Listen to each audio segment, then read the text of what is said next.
Hey everyone, welcome back to the channel. Today, I want to tell you a story that starts quietly, almost invisibly.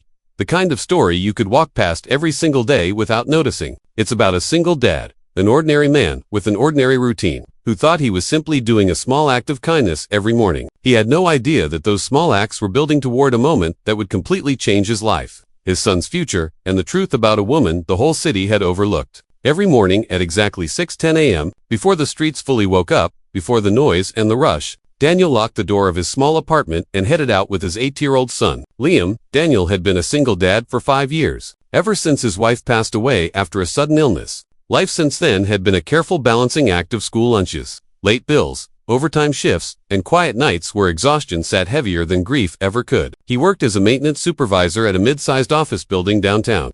Nothing glamorous, but steady enough to keep the lights on. Their mornings were always the same. Daniel would walk Liam to the bus stop 2 blocks away, making sure his backpack was zipped, his jacket buttoned, and his homework safely tucked inside. Liam would wave from the bus window, and Daniel would stand there until the bus turned the corner, just to be sure. Only then would Daniel continue on foot toward his job, coffee in hand, thoughts already drifting to the list of repairs waiting for him. And every morning, without fail, he passed the same woman sitting on the cold stone steps outside a closed bookstore. She always wore the same worn gray coat, a scarf wrapped tightly around her neck, and gloves with frayed fingertips. Her hair was neatly brushed, despite everything, pulled back into a low bun. She never begged loudly or waved signs. She simply sat there with a small paper cup placed carefully in front of her, eyes lowered, posture calm and dignified. The first morning, Daniel noticed her. He walked right past. The second morning, he slowed his steps. The third morning, he stopped. It wasn't pity that made him stop. It was something quieter. Something about the way she nodded politely to everyone who passed, even those who didn't look at her. Something about the way she seemed more embarrassed by her situation than desperate to escape it. That morning, Daniel reached into his pocket and pulled out the change from his coffee. He placed it gently into her cup. She looked up then, surprised, and smiled at him. Not a big smile, not dramatic, just a small, sincere one. "Thank you," she said softly. Daniel nodded, mumbled no problem, and walked on. He didn't think much of it, but the next morning, he brought her a coffee too, black, because he noticed she never added sugar or cream when people offered packets. The morning after that, a breakfast sandwich. Sometimes it was just a banana. Sometimes it was nothing more than a few dollars. And sometimes, when money was tight, it was just a friendly nod and a quiet good morning. Her name, he learned one rainy Tuesday, was Evelyn. She never told him how she ended up there, and Daniel never asked. He knew what it felt like to have a story too heavy to explain before sunrise. Liam noticed her too. Kids always notice things adults pretend not to see. "Dad," Liam asked one morning, tugging on Daniel's sleeve as they passed Evelyn, "why does that lady sit there every day?" Daniel hesitated, then crouched down to Liam's level. "Sometimes people go through hard times," he said, "and sometimes, all they need is someone to be kind." Liam thought about that for a moment. Then he pulled a granola bar from his backpack and walked over to Evelyn, placing it carefully in her cup. For later, he said shyly. Evelyn's eyes filled with tears, and she pressed a hand to her chest. "Thank you, sweetheart," she said. "That means more than you know." From that day on, Liam always made sure to save something for her. A snack, a drawing, once even a small toy car he loved but decided she might like more. Evelyn kept every drawing, folding them neatly and slipping them into her coat pocket like priceless treasures. Weeks passed, then months. Winter came hard that year. The cold was unforgiving, and Daniel worried about Evelyn more than he expected. He offered to help her find a shelter once, but she politely declined. "I'm all right here," she said gently. "I won't be for much longer." Daniel assumed she meant she'd move on, find a place, maybe get help. He didn't realize she meant something else entirely. Despite her situation, Evelyn carried herself with an air of calm confidence. She spoke clearly, thoughtfully. Sometimes, when Daniel had a few extra minutes, they'd talk about books. The bookstore behind her had once been her favorite place, she said. They talked about history, about travel, about things Daniel hadn't thought about since before life narrowed down to survival. There was something about Evelyn that didn't quite fit the picture. Daniel noticed it, but he pushed the thought aside. Life had taught him not to question kindness too deeply, especially when it was rare. One morning, Daniel noticed something different. Evelyn wasn't there. The steps were empty. The cup was gone. The familiar gray coat was nowhere in sight. He felt a strange ache in his chest. It surprised him how much her absence affected him. He stood there for a moment longer than usual, scanning the street, before continuing on to work. The next day, she was back. Same place, same coat, same calm smile. "Everything okay?" Daniel asked. "Yes," she replied. "Just had some things to take care of."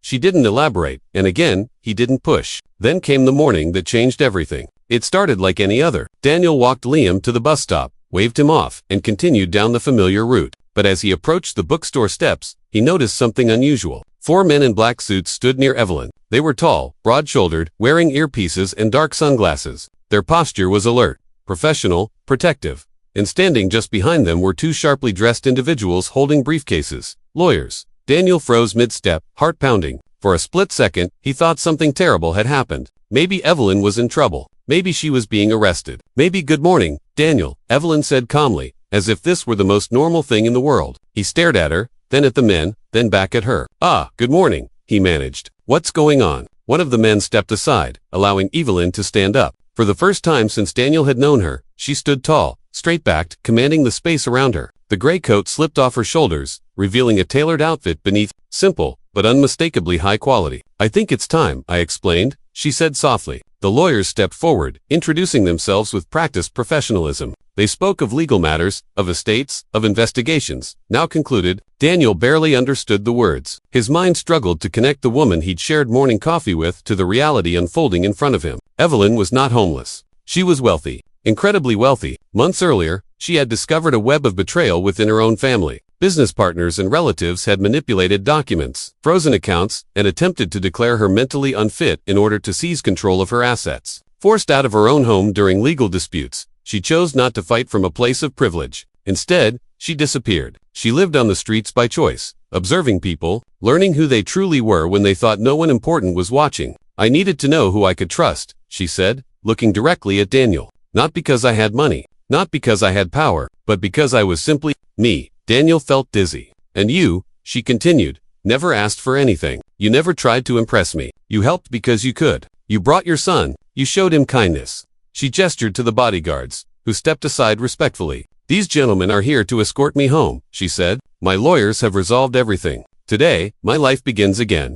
Daniel swallowed hard. "I'm glad," he said honestly. "Really?" Evelyn smiled. "I hoped you would be." Then, she did something that shocked him even more. She reached into her bag and handed him an envelope. "Please," she said, gently but firmly. "Take it." Inside was a letter and a check. Daniel's hands trembled as he looked at the amount. It was more money than he had ever seen in his life. "I can't accept this," he said immediately, trying to hand it back. "Yes, you can," Evelyn replied. "And you should, not as charity, as gratitude." She explained that she had set up a trust in Liam's name. For education, for his future, for opportunities Daniel never thought he'd be able to give his son. Tears blurred Daniel's vision. "You don't have to do this," he said. "I know," Evelyn said softly. "That's why I am." One of the lawyers cleared his throat, explaining additional details Daniel barely processed. Job offers, support, resources. Evelyn had ensured that this gift would not disrupt Daniel's dignity or independence. It was structured carefully, thoughtfully. Before leaving, Evelyn knelt down and handed Daniel one last envelope. "Give this to Liam," she said. "When he's older." Daniel nodded. Unable to speak, the bodyguards escorted her away, and just like that, she was gone. The steps were empty again, but this time, everything felt different. That evening, Daniel sat at the kitchen table long after Liam had gone to bed.